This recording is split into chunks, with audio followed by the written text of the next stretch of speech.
with the lead time that they had to get out ahead of this thing, those hours are important. What have you done to work with folks along the borders and airlines to make sure that maybe they didn't slip through those cracks? We have not, to my knowledge, unless Castro has, and I'm not aware of any touch with Canada or Mexican border or other countries. He did not have any identification with him. It's not to say he couldn't obtain some kind of identification, false identification, but he certainly needed identification to cross over the border. To my knowledge, we have not contacted him.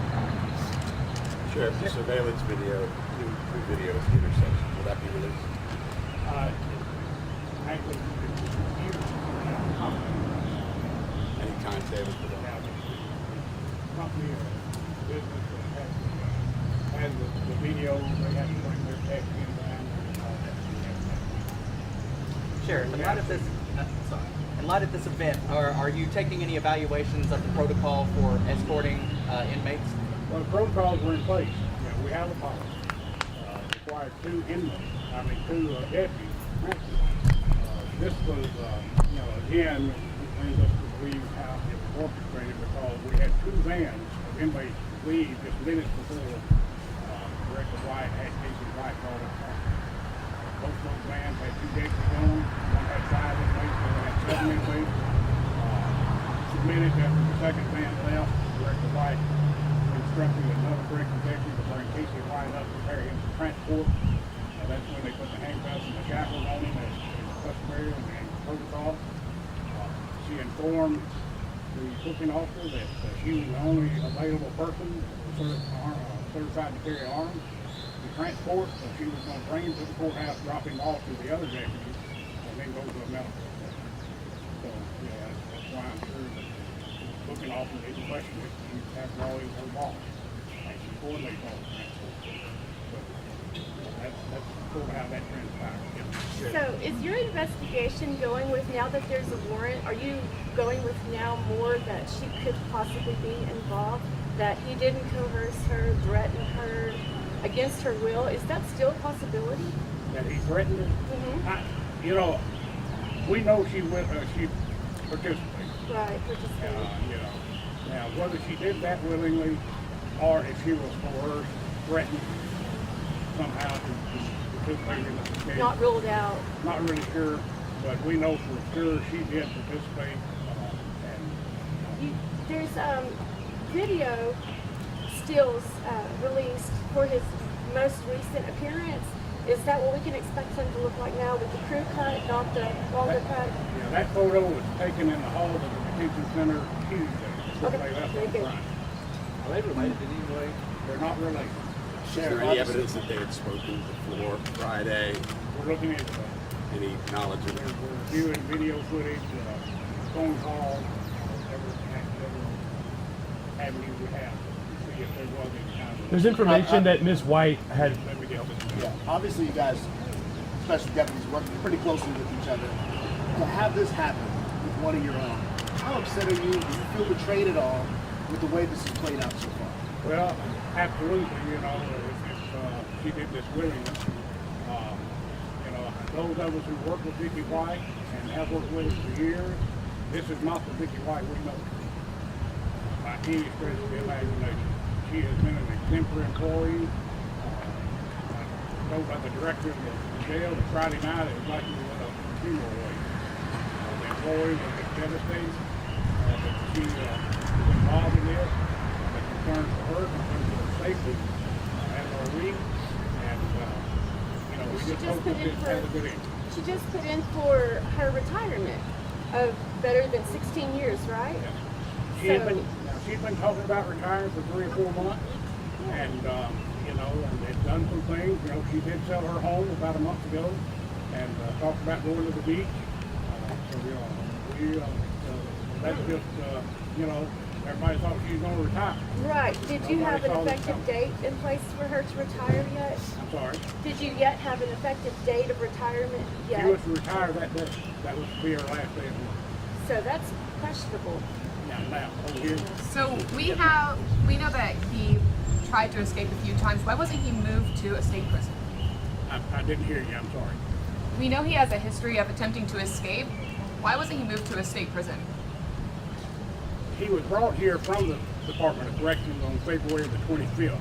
He has pending charges here for capital murder. There were some court proceedings scheduled between February the 25th and the end of May. He was brought here for those court appearances. When those appearances concluded, he was returned to the Department of Corrections. Talk about the retirement. I understand that money had not been released. The retirement hadn't been released, but there's reason to believe that there was a significant amount of cash on hand. Have you been able to figure that out? And then, I think from the Settler House, he possibly had access to some cash. The retirement papers were never sent into the state retirement system. She had to have a conference with the personnel director before that could happen. She never came in. They returned in Thursday. She never came in before Friday, so those papers were never forwarded to the retirement. As part of the investigation, are you looking into the fact that maybe they did have a romantic? Absolutely. Marshall, can you say just how many people that you guys are bringing to bear also for this search and what you guys are doing right now as we speak?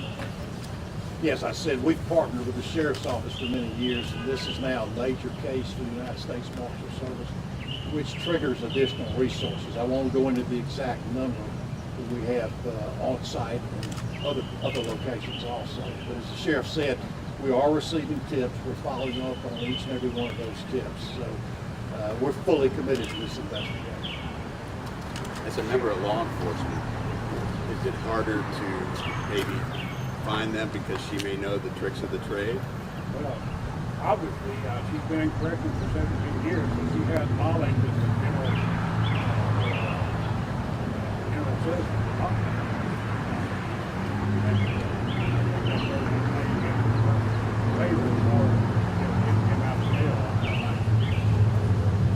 Sheriff, was her medical condition a concern to you as she expressed that on Friday?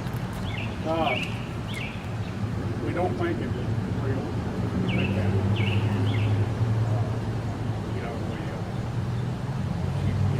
it's not unusual to have inmates not leaving her employees not leaving well, take off or whatever.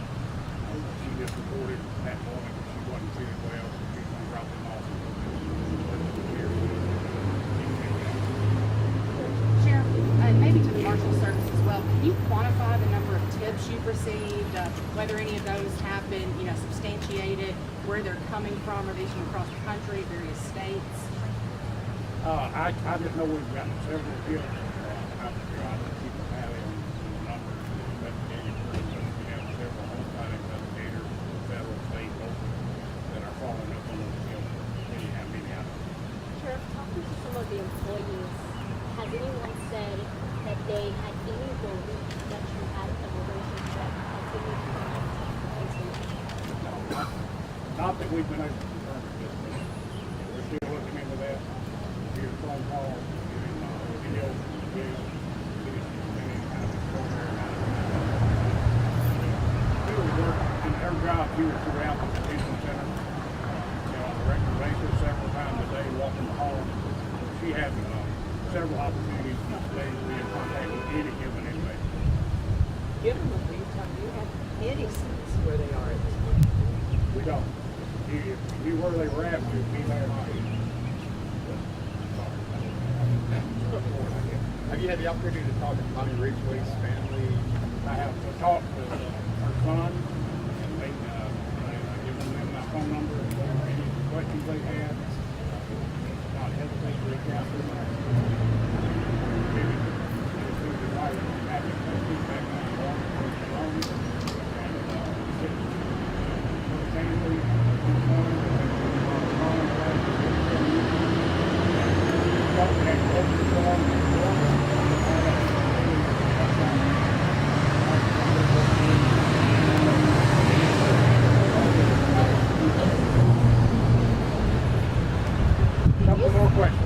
Can you speak to his past escape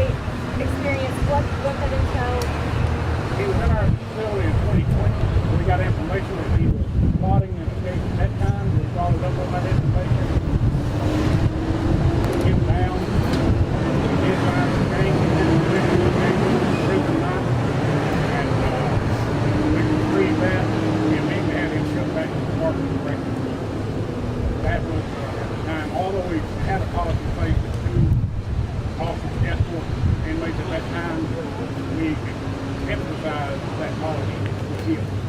And Director White was aware of that. It was strictly violated.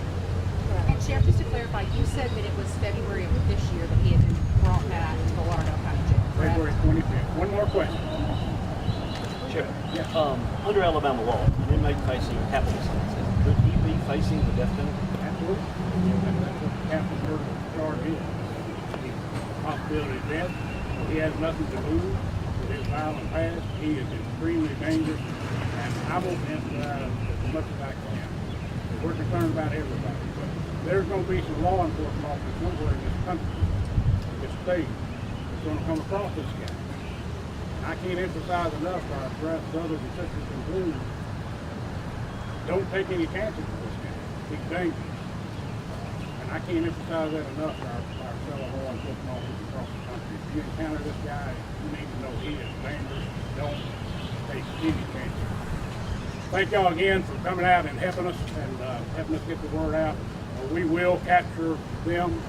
They will be brought back to justice. And your assistance in helping us achieve that is greatly appreciated. Thank you. Thanks, sir. Thank you.